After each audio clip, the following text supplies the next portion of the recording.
नमस्कार मंडळी, मी सुप्रिया स्वागत करते का छोट्याशा मिनी ब्लॉगमध्ये. तर काल ना तिसरा श्रावणी सोमवार होता, त्यामुळे इथं सिद्धेश्वराचं दर्शन घ्यायला यायचं ठरवलं.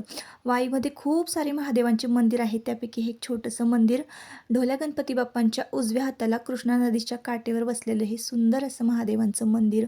तर जाताना तर ते मंदिर वाटतच नव्हतं. जसं जसं मी आत प्रवेश केला इतकं सुंदर, आणि हे मंदिराच्या एका टोकावर आम्ही उभं राहून आहे ना वाईचा हा नजारा टिपलेला आहे.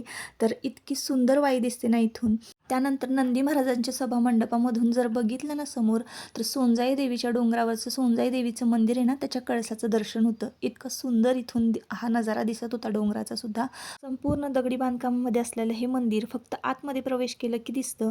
खालून हे मंदिर दिसत नाही. जरी तुम्ही नदीकाठावर उभे असाल ना, तरी सुद्धा तुम्हाला हे दिसणार नाही. जे वाईतले आहे त्यांना माहिती असेल.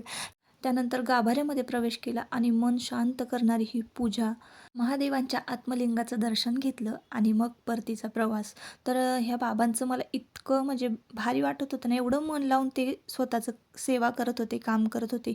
इतकं मन लावून आपण तरी दर्शन घेतो का?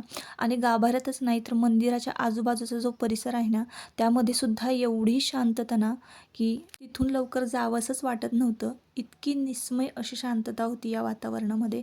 मग आम्ही दोघंही बसलो, गप्पा मारल्या आणि जवळजवळ आम्ही 1 ते पाऊण तास तिथंच थांबलो असू आणि मग त्यानंतर घरी निघालो.